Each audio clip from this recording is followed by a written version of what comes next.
everybody, welcome back to J.P.'s World of Wrestling. I am your man, J.P. We're doing things a little bit differently right now.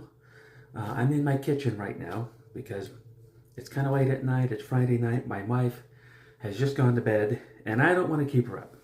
So we're going to be doing the video down here in my kitchen. So we're concluding our Halloween Havoc series, and today we're going to be talking about 1999 and 2000 Halloween Havoc. And so let's talk a little bit about 1999. At this point, WCW is starting to crumble. WWF has taken over the ratings. And right now at this point, WCW, quite frankly, they don't know what to do themselves.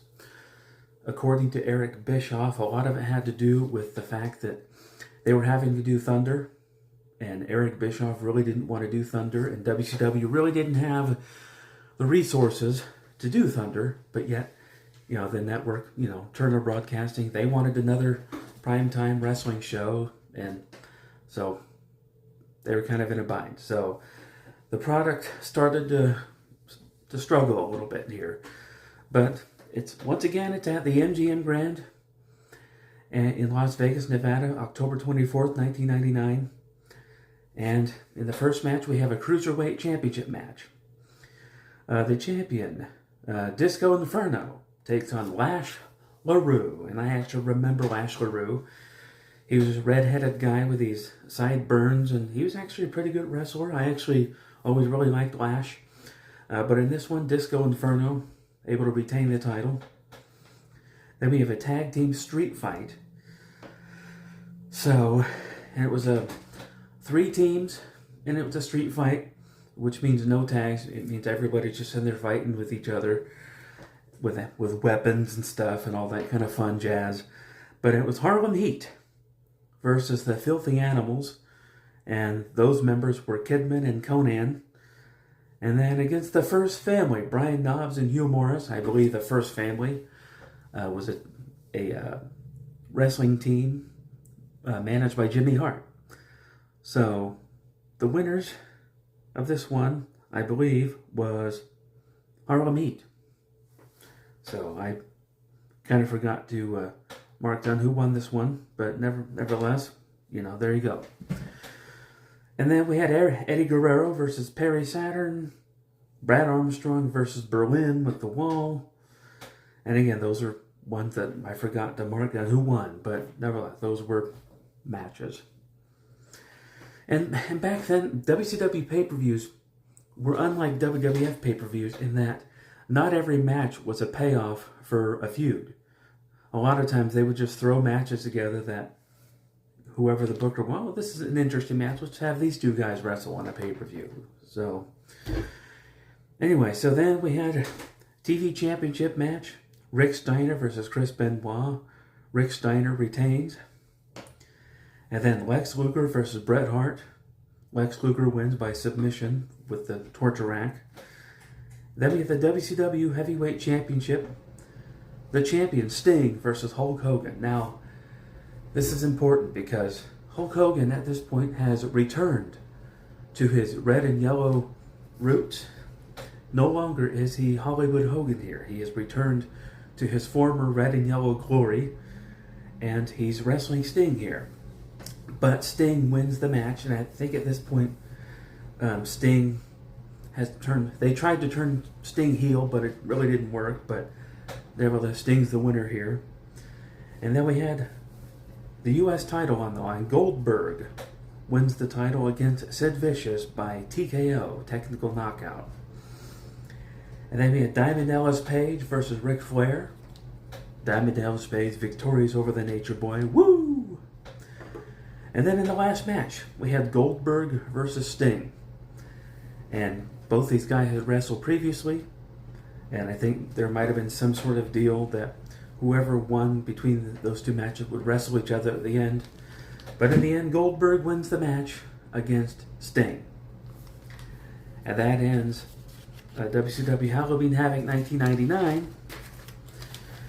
And at this point, of course, that old school WCW old time logo has changed. They changed to what Eric Bischoff calls the Eric, or the cat's butt, or he uses different terminology, the cat's A logo, because the logo, that WCW modernized logo, does kind of resemble a cat's rear end. So then we're at the very next year, Halloween Havoc 2000, for the final time. But it's also, again, MGM Grand in Las Vegas, Nevada here. So this first match is kind of complicated. It's a three-way tag match. We've got the Natural Born Thrillers, Mark Jindrak and Sean O'Hare. They were kind of young WCW stars who went on to WWE. And then we have the Filthy Animals, Rey Mysterio and Conan, or K-Dog. And then we have Boogie Nights, Disco Inferno and Alex Wright. Hey man, it's Alex Wright. So, in this one, the Natural Born Thrillers, Mark Jindrak and Sean O'Hare, pick up the victory in this three-way tag team match.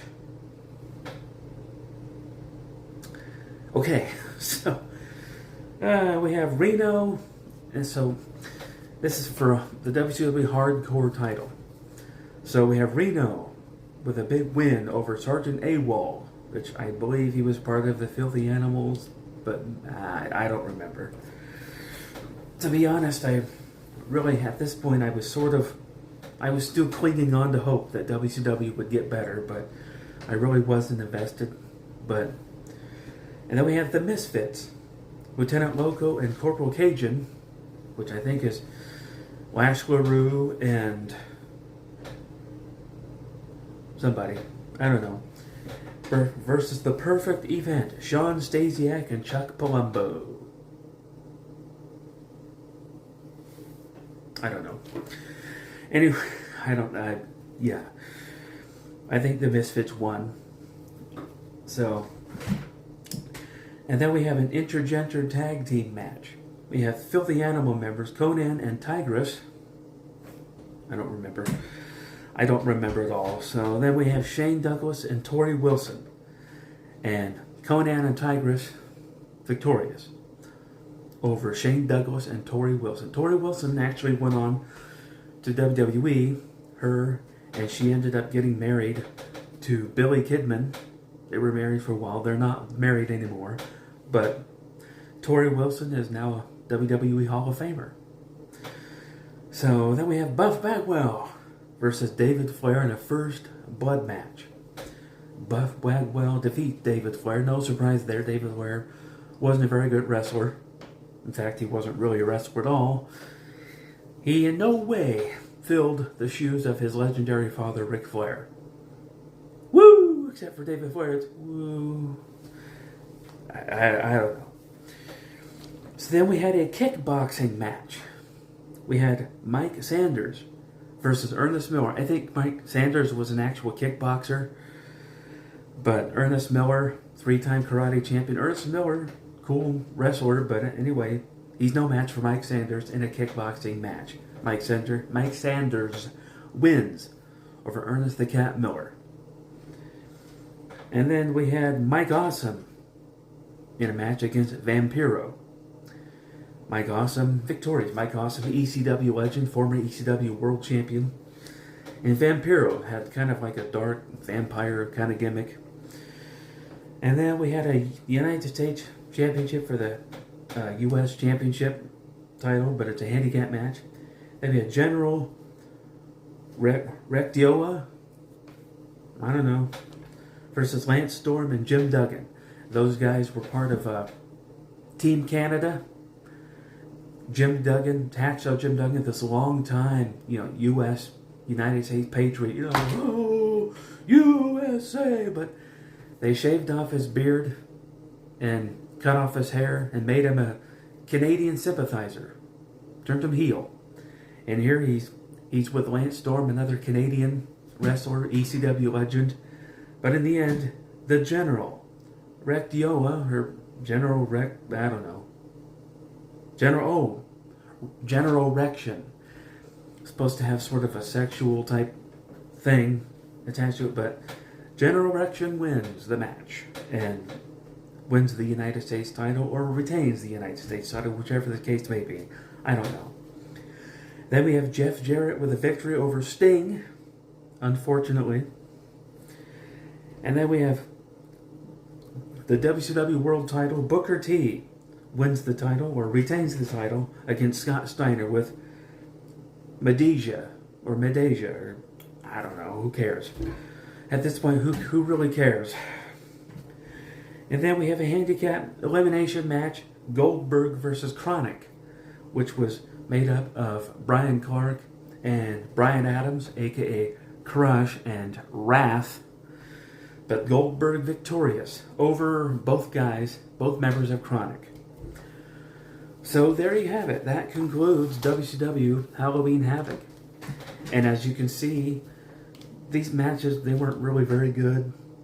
And, you know, I don't know.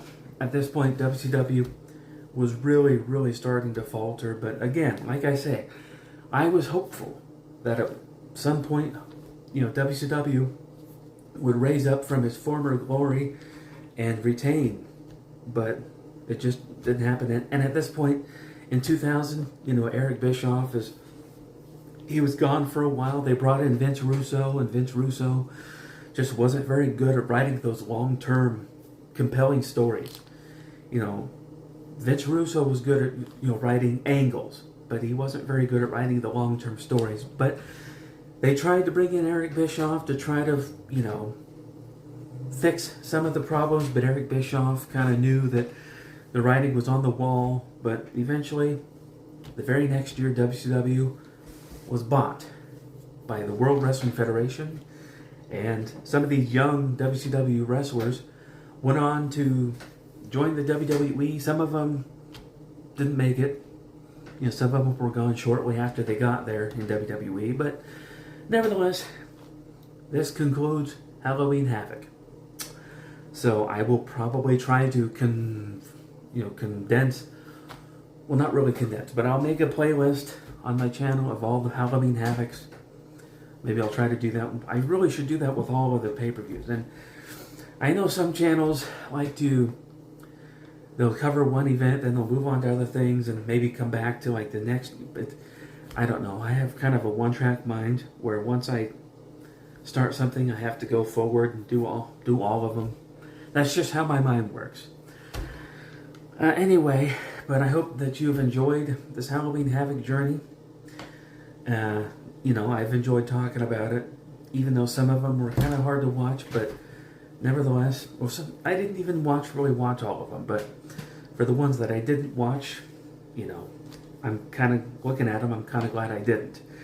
But nevertheless, here we are. That's the end of Halloween Havoc, and that's the end of this video.